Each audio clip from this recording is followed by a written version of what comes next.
जिस भाजपा को वो गाली दे रहे थे, गुंडों की पार्टी बता रहे थे, पिस्टों की पार्टी बता रहे थे, अपहरण करने वाले लोगों की पार्टी बता रहे थे, आज जब राघव चड्ढा वो उस पार्टी को जाकर के उसका हिस्सा बन रहे हैं तो आज वो पार्टी पाक साफ हो गई। राघव चड्ढा के समर्थक मालूम है आपको कौन है? केवल और केवल भाजपा IT सेल। राघव चड्ढा की अपनी कोई हैसियत नहीं थी। राघव चड्ढा अपने दम के ऊपर एक राज्यसभा सांसद तो छोड़िए, एक काउंसलर का इलेक्शन अगर लड़ेंगे तो काउंसलर का इलेक्शन भी वो हार जाएंगे। लोकतंत्र की डकैती कह सकते हैं, लोकतंत्र की हत्या भी कहा जा सकता है। जो स्थिति आज बन रही है, तंत्र की स्थिति आज जितनी खराब होनी थी उससे कई गुना ज्यादा खराब हो चुकी है। स्थिति बद से बदतर होती जा रही है।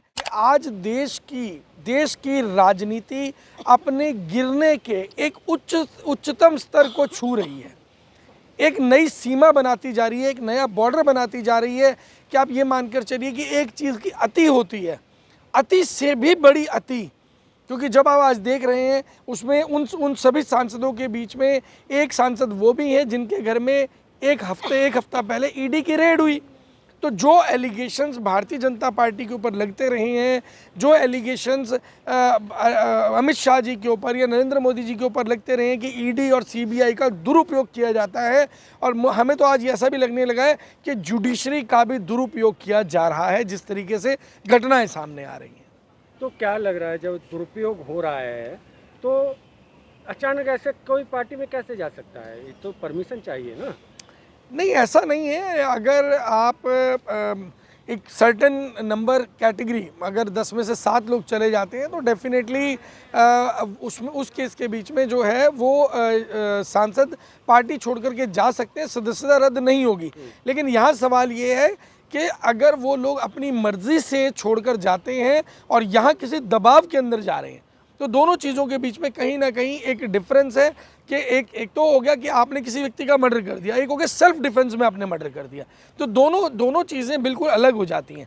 इसी तरीके से जब ये इस घटना की हम बात कर रहे हैं तो इस घटना में भी लगभग ऐसा ही है।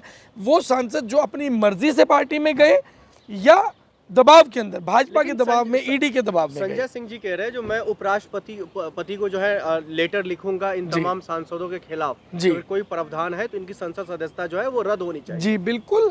मैं तो ये कहना चाहता हूँ कि केवल संजय सिंह जी ही क्यों, जब ये लेटर लिखा ही जाना है तो देश की वो जनता, जो देश की जनता राघव चड्ढा जी की शब्दों का सम्मान कर रही थी, जो देश की जनता हरभजन सिंह क्रिकेटर की फैन थी, वो पंजाब की जनता जिनके सिर पे वो लोग चुन करके संसद में पहुंचे, उन सभी लोगों को रोड पर आना चाहिए। उन सभी लोगों को उन सांसदों के घरों का घेराव करना चाहिए कि भाई आप कैसे चले जाएंगे ऐसे उठकर। हमने जो वोट दिया किसको दिया? हमने एक आइडियोलॉजी को दिया, एक विचारधारा को दिया, और आज उस विचारधारा की हत्या करके आप किसी दूसरी पार्टी में चले जाते हैं तो कहीं ना कहीं आम आदमी पार्टी की वो विचारधारा रही नहीं जो जनता के प्रति जो है मतलब लगाव हो, जनता के लिए कामकाज करने का तरीका जो है वो बिल्कुल बदल चुकी है। देखिए, अलग अलग साथी जितने मीडिया के भाई बैठे हैं, बहनें हैं, वो सभी अलग अलग राज्य से आते हैं। कभी वो बैठे हों अपने राज्य में जाने के लिए, सपोज बिहार जाने वाली ट्रेन में बैठे हों और वो अमृतसर पहुंच गई हो, तो वो व्यक्ति 100% आपको ये बोलेगा कि इस ट्रेन को तो बिक जाना चाहिए, ये ट्रेन तो अदानी या अंबानी की हो जानी चाहिए कि कम से कम बिहार की ट्रेन बिहार तो पहुंचेगी। लेकिन वो ये भूल जाते हैं कि ये षड्यंत्र के तहत कब 70 साल में तो वो ट्रेन कभी बिहार से अमृतसर पहुंची नहीं, लेकिन अब क्यों पहुंच गई? क्योंकि एक नैरेटिव को सेट करना था, एक नैरेटिव को बनाना था। जैसे अभी ये जो चीज़ें आप बोल रहे हैं, मैं आपकी बात से पूरी तरह सहमत नहीं हूँ कि आम आदमी पार्टी पूरी तरीके से अपने उसूलों से बाहर आ चुकी है या असूलों से बिखर चुकी है। हाँ, मैं वही बोल रहा हूँ ना। देखिए, कोर्ट ने जब सबसे पहली बात तो जब हम शराब घोटाले की बात लेते हैं, शराब घोटाले के अंदर जब CAG की रिपोर्ट आई, उस रिपोर्ट को पढ़िए। वो रिपोर्ट क्या कहती है कि जो शराब नीति अरविंद केजरीवाल जी की सरकार में बनाई गई थी, उस नीति के द्वारा सरकार को जो लाभ हो रहा था उस लाभ का नुकसान हो गया, क्योंकि शराब नीति को रोकना पड़ा बीच में। भाजपा के विरोध की वजह से या बाकी पार्टियों के विरोध की वजह से जो रोकना पड़ा, उससे सरकार का रेवेन्यू लॉस हुआ। सबसे पहले CAG की रिपोर्ट ने ये बोला।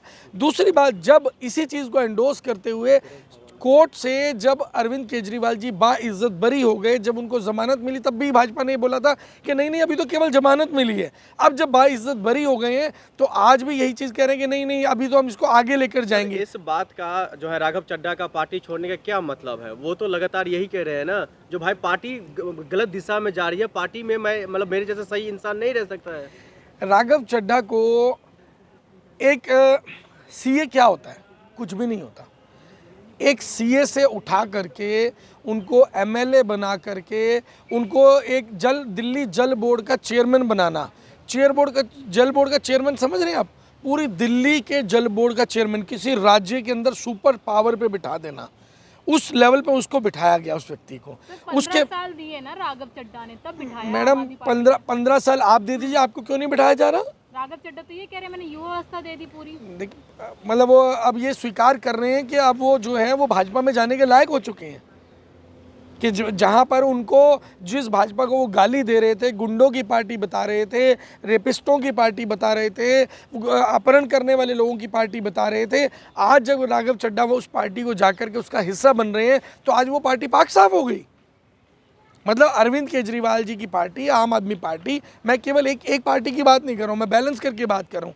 अरविंद केजरीवाल जी की पार्टी में कोई भी व्यक्ति ऐसा नहीं है, एक भी व्यक्ति के ऊपर, करैक्टर के ऊपर कोई सवाल नहीं उठ सकता। लेकिन सर सवाल ये निकल कर आ रहा है, जो अब राघव चड्ढा पर एफआईआर की बात हो रही है, अब उनके साथ जो 6 से 7 जो साथी थे उस पर एफआईआर की बात हो रही है, इसमें एफआईआर का क्या लॉजिक है?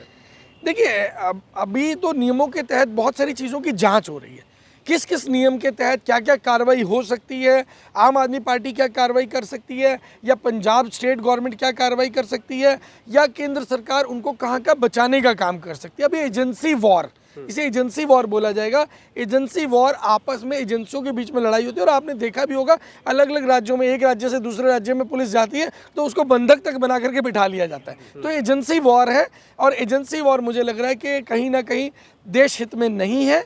देश हित में हमें ऑल्टरनेट राजनीति पे काम करना होगा। देश की जनता जब तक आगे नहीं आएगी, आम लोग जब तक आगे नहीं आएंगे, एक विकल्प का गठन जो होना चाहिए वो मुझे लग रहा है मिसिंग है, वो होना चाहिए। राघव चड्ढा के समर्थक कह रहे हैं भाई उनका अपना स्वतंत्रता है, वो किस पार्टी में रहेंगे, किस पार्टी में जाएंगे, किसके समर्थन में वो बोलेंगे, कोई पार्टी थोड़ी निर्धारित करेंगे और तय करेंगे। राघव चड्ढा के समर्थक मालूम है आपको कौन है? केवल और केवल भाजपा आईटी सेल।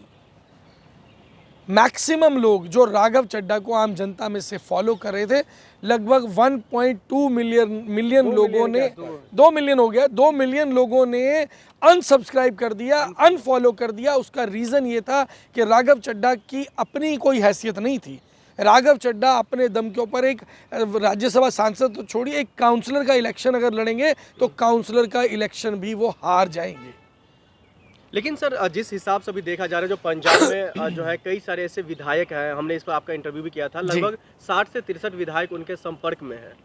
नहीं देखिए, कहने के लिए तो मैं भी कह दूं कि यूपी के अंदर जो है 200 विधायक मेरे संपर्क में है, ऐसे कहने से थोड़ी ना होता है। लेकिन जिस दिन समय आएगा उस दिन फिर हम कहेंगे नहीं, हम यूपी के मुख्यमंत्री बन के दिखा देंगे कि भाई हमने कर दिया। अच्छा, जिस तरह से राघव चड्ढा के जो अचानक जो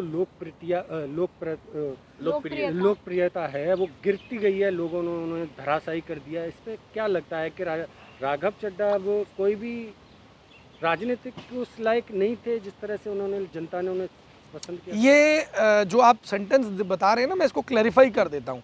बेसिकली उनकी लोकप्रियता क्या थी? वो लोग जो देश में एक नए विकल्प की तलाश कर रहे थे, वो लोग जो देश में गिरते हुए स्तर को देख रहे हैं राजनीति के, वो लोग जो भ्रष्टाचारी नेताओं को, बलात्कारी नेताओं को, गुंडे नेताओं को, अनपढ़ नेताओं को का राज अपने सिर पे नहीं देखना चाहते, ये वो वैकल्पिक लोग थे जो राघव चड्ढा को फॉलो कर रहे थे कि राघव चड्ढा जो है वो पढ़े लिखे व्यक्ति हैं, चार्टर्ड अकाउंटेंट है। लेकिन वो ये भूल गए, या हम भी ये भूल गए, कि वो एक निडर व्यक्ति नहीं थे। कहीं ना कहीं वो एक डरपोक, कायर, या कहीं निकम्मा, क्योंकि डरपोक होगा तो कायर भी होगा, कायर होगा तो निकम्मा भी होगा, तो वो डरपोक, कायर और निकम्मे लोगों में उनकी गिनती होती है। तो इसलिए आज की तारीख के अंदर लोगों ने उनका साथ छोड़ना शुरू कर दिया, अनफॉलो कर दिया। लेकिन एक और चीज़ है यहाँ पर, क्या ये लोकतंत्र की डकैती है, ये 7 सांसदों की जाना? लोकतंत्र की डकैती कह सकते हैं, लोकतंत्र की हत्या भी कहा जा सकता है। जो स्थिति आज बन रही है, लोकतंत्र की स्थिति आज जितनी खराब होनी थी उससे कई गुना ज़्यादा खराब हो चुकी है स्थिति, बद से बदतर होती जा रही है। विकल्प के ऊपर कोई काम करने के लिए तैयार नहीं है, कोई संगठन विकल्प पे काम करने को तैयार नहीं है। ये वो समय आ चुका है जब आज़ादी की लड़ाई के अंदर देश के क्रांतिकारियों ने आगे बढ़ करके लोहा लिया था अंग्रेज़ों के साथ में। आज वो समय आ चुका है कि जिस वक्त में देश के दोबारा से उन युवाओं को, उन क्रांतिकारियों को आगे आना होगा और कहीं ना कहीं इन मौजूदा नेताओं से लोहा लेना होगा ताकि देश को सही राह पर लाया जा सके।